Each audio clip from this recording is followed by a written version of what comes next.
김요셉 선교사와 함께하는 찬양 상담 말씀 시간입니다. 오늘은 정말 우리가 하나님 음성을 들었다 해도 그것을 쉽게 말할 수 없는 이유, 하나님의 음성이 곧 하나님의 음성 되기 위해서 우리는 쉽게 판단할 수 없는 겁니다. 한 자매가 커다란 믿음의 시험에 빠졌어요. 그 이유는 확실한 하나님의 음성을 들었는데 정작 그것이 틀렸다는 사실을 나중에 알았기 때문입니다. 이것이 나를 향한 하나님의 음성이라는 확신을 가졌지만 정작 그것이 틀렸다라는 생각이 드니까 자매의 지금까지 믿음이 흔들리고 또 갈등하기 시작했습니다. 분명 내 상황에도 딱 맞고 여러 가지 모든 것을 점검해봐도 하나님 음성이었는데 어떻게 이럴 수 있을까? 이 모든 것들이 다 잘못된 것이고 가짜였나? 우리가 하나님의 음성을 들었다고 쉽게 말할 수 없는 이유는 그 음성을 듣는 우리가 연약하고 부족한 죄인이기 때문에 얼마든지 하나님의 음성을 잘못 받아들일 수 있고 그분의 말을 잘못 해석할 수 있기 때문에 언제나 우리는 조심해야 하는 것입니다. 내가 하나님의 응답이라고 생각하는 것들은 얼마든지 나의 강한 바람이라든지 또 심리적인 요소라든지 여러 가지 상황들에 의해서 나에게 주어지고 내 생각이 하나님의 음성처럼 들려줄 수 있기 때문에 우리는 하나님의 음성이라고 쉽게 말할 수 없는 것입니다.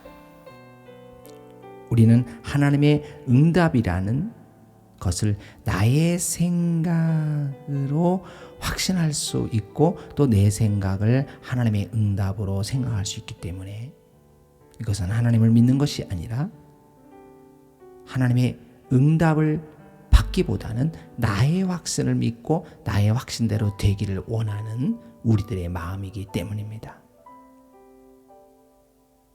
하나님이 내게 이런 말씀을 다 해주시고 그렇게 순종했더니 놀라운 결과를 주셨고 그런 놀라운 응답도 주셨다. 이렇게 많은 사람들이 말하는 사람들도 수없이 많은 실수와 잘못된 확신과 선택, 그분의 음성이라고 여겼던 것들이 사실은 틀렸다는 것을 알 때가 있습니다. 그럼에도 그들은 이런 말을 하지 않지요. 하나님은 우리에게 이것 하라 저것 하라 어떤 구체적인 걸 딱 점지해 주시는 분이 아니라 우리가 지금부터 더 잘 알아야 할 것은 하나님은 성경에 나타난 하나님의 사건을 통해서 우리와 관련된 여러 가지의 사건을 통해서 우리가 하나님의 마음과 뜻을 첫째 깨닫게 하시고 또한 하나님께 우리의 삶을 잘 맞추게 하시고 또 그것을 조종해 가면서 그분의 기뻐하심에 따라 선택과 결단을 내리시기를 원하시는 분이신 겁니다. 우리가 하나님의 음성을 들었다고 쉽게 말할 수 없는 이유는 바로 나의 생각이 가미되고 내가 잘못 판단할 수 있기 때문인 겁니다. 언제나 말씀을 깨닫고 우리의 삶을 거기에 맞추고 그것을 조화롭게 만들어 가면서 하나님이 기뻐하시는 일이 무엇인가 분별하면서 그 속에서 선택하며 결단하며 또 결론을 낼 수 있는 이러한 우리 가족들 되시기를 축복합니다. 아담과 하와를 통해서 우리는 순종과 불순종의 결과가 어떻다는 것을 알 수 있었어요.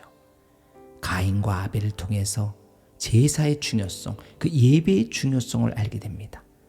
노아를 통해서 은혜를 힘입은 자와 그것에 대한 순종의 아름다운 열매를 볼 수 있었습니다.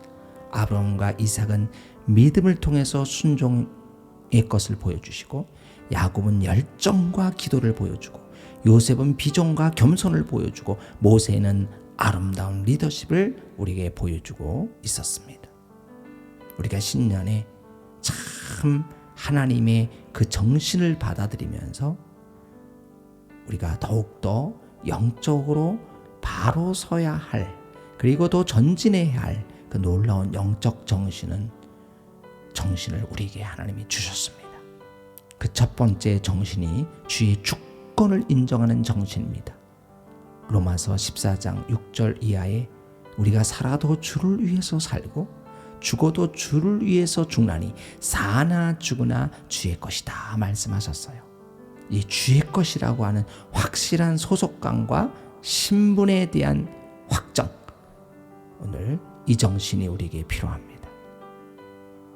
로마서 12장 1절로 2절에는 이 분별의 정신을 주셨어요. 너희는 이 세대를 본받지 말고 마음을 새롭게 함으로 변화를 받아 하나님이 선하시고 기뻐하시고 온전한 뜻이 무엇인지 분별하라. 이 분별의 은혜를 하나님께서 주셔야 합니다.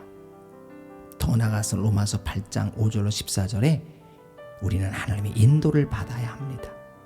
육신대로 살면 죽을 것이로되 영으로서 몸의 행실을 죽으면 살리니 하나님의 영으로 인도함을 받아라. 우리 하나님의 인도를 받는 거 얼마나 큰 축복입니까? 할렐루야. 더 나아가서 에베소 6장 10절 이하에 영적인 전신갑주를 입으라. 마귀의 계계를 능히 대적하기 위하여 우리의 씨름은 혈과 육에 대한 것이 아니요 정사와 권세와 어둠의 세상 주관자들과 하늘에 있는 악의 영들에 대함이라 말씀하시면서 하나님의 전신갑주를 취하라. 이는 악한 날에 너희가 능히 대적하고 모든 일을 행한 후에 서기 위함이다. 전신 진리의 허리띠, 의의 흉배, 평안의 복음의 신발, 믿음의 방패, 악한 자의 모든 화전을 소멸시키는 구원의 투구, 성령의 검, 하나님의 말씀을 가지라고 말씀하셨습니다. 또한 거기에 더불어 기도와 간구로 성령 안에서 날마다 무시로 기도하라 하셨어요. 이 일을 위해서 내가 하늘의 쇠사슬에 매인 사신이 된 것처럼 나는 이 일에 당연히 할 말을 담대하게 하려 하심이라 말씀하셨습니다. 오늘 우리는 하나님의 음성이라고 내 마음에 잘못된 것으로 받아들이지 말고 우리는 그런 것보다 더 나아가 하나님이 우리에게 주신 이 놀라운 정신이 있는데 이 정신은 우리 모든 것이 다 주의 것이라는 첫째 정신, 분별하는 정신, 하나님의 인도를 받는 정신, 하나님의 영적 전신갑주를 입는 정신을 가지고 하나님 앞에 나오게 됩니다. 진리의 허리띠, 의의 흉배, 복음의 신발, 믿음의 방패, 구원의 투구, 말씀의 검, 이 모든 것에 기도로 좋아하며 기도로 나아가며 기도로 감사하며 기도로 우리 모두 24년 신년을 활짝 열게 되시기를 주의 이름으로 축복드리면서 우리 마음속에 더욱더 하나님을 향한 놀라운 열정과 비전이 차고 넘치는 시간 되시기를 주님의 이름으로 축복합니다. 아멘.